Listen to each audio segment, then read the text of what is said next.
We're here in Phnom Penh, the capital of Cambodia, and we've been here for a few days. So we want to share with you some essential tips for when you come here, and also some things that we've discovered along the way.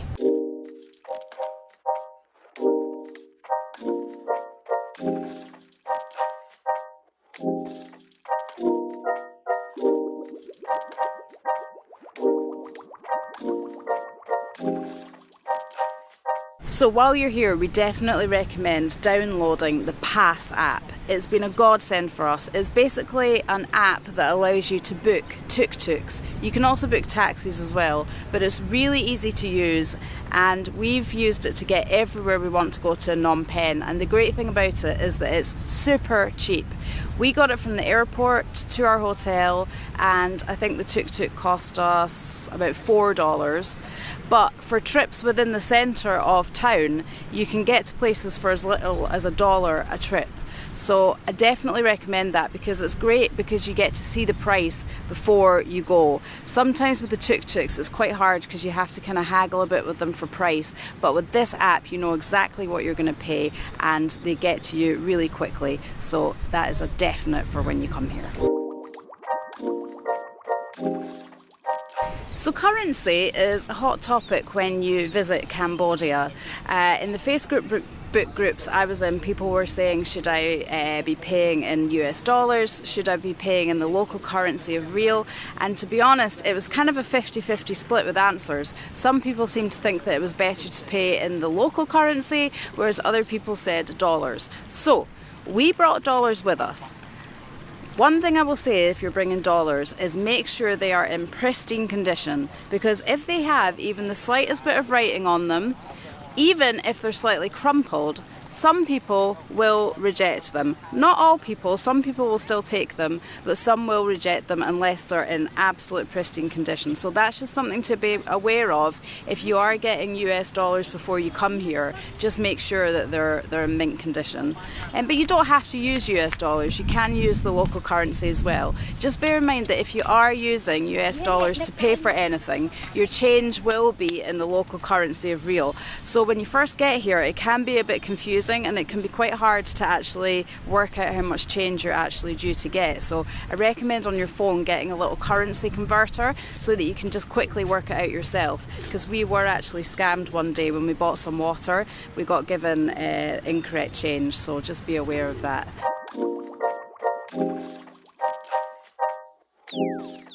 So little tip when you're walking around the city, it's okay down here by the water, but the pavements are a bit higgledy-piggledy, they're a bit kind of broken, so it's not the most pedestrian friendly city.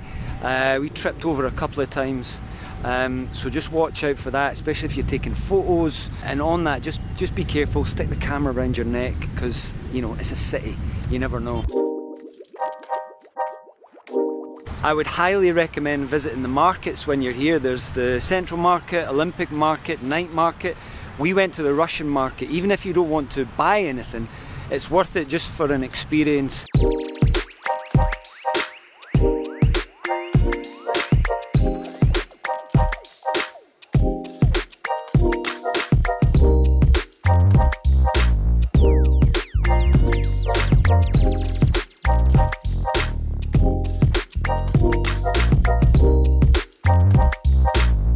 Even if you're only here for a few days, try and visit S21.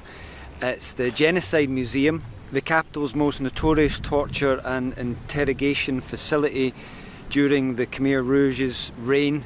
Also, if you want another experience to do with this time in Cambodian history, go out to Chung Ek. It's one of the killing fields. It's about 15 kilometres outside of Phnom Penh, but very cheap to get to, and you can get an audio tour, only costs you $5-6. I think it's essential just to learn a bit about what the Cambodian people went through, and it's a very, very harrowing experience. And just on that note, we actually used the Pass app to get to the killing fields, because as Ewan said, they are quite a bit out of town, and believe it or not, it actually only cost us about $4 each way to get there, which was amazing considering the distance that we travelled.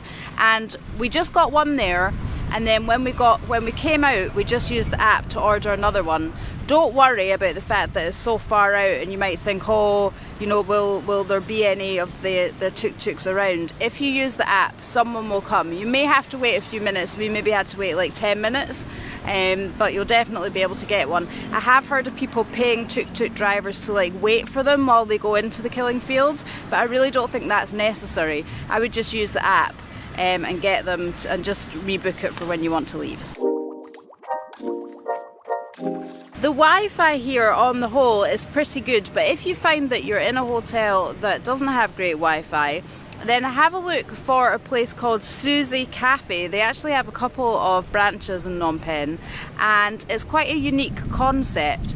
Not only is their Wi-Fi good, but the unique part of it is that you don't pay per drink, you pay for time. So you can spend an hour in the cafe for $2, and in that time you can have as many drinks as you like. After that, I think it's 50 cents for 15 minutes, or you can spend as long as you like in the cafe, all day if you want, for $5. And again, you get as many drinks as you like. So if you want to kind of go somewhere and sit and do some work then for a while and want to use the internet, then that's maybe a good place to check out. So in terms of price of things here, I will say that coming from Thailand and Bangkok, I do feel like Phnom Penh is a little bit more expensive in terms of food. Look, don't get me wrong, in the grand scheme of things, it's still much cheaper than back home in the UK, but compared to Bangkok, it does just seem a little bit more expensive. Obviously, it depends where you go.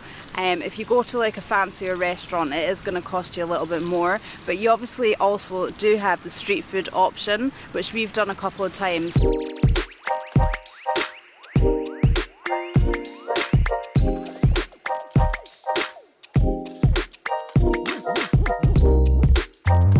But to be honest, I will say that even the street food compared to Thailand did seem a little bit more expensive. One night we went and got some fried beef, which was beautiful, and it was $5 each. That did include a drink.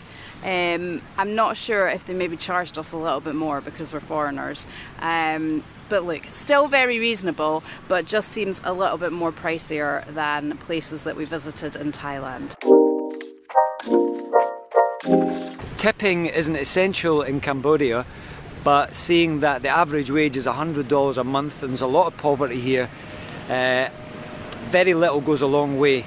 So if you can tip, especially if you get good service, then do it. So would we recommend a visit to Phnom Penh? The answer is yes, we would. I don't think you'd be wanting to spend ages here, but I think it's worth seeing. You know, it's the capital of Cambodia and it definitely feels a little bit more edgier than Bangkok. It feels a little bit more raw. There definitely are less tourists here for sure, and I don't know, it just feels a little bit more maybe like what Bangkok would have been like a good few years ago now. You know, it's really fascinating here and there's so much to see, and literally the people, you know, like they work on the pavements, you know, and their shops aren't just within a building, they're all spread out on the pavements. And I know that's the case for Bangkok too, but this just seems a little bit more old school. So it is a real feast for the eyes, a feast for all the senses really, and I definitely recommend spending a night or two here to learn a bit about the history and just see what it's all about. So if you're planning to visit Phnom Penh and you've got any questions, pop them in the comments below and we'll do our best to answer. And we'll be back next week with more videos from Cambodia. We're going to be touring around quite a bit of the country, so we're looking forward to bringing you more from this brilliant country.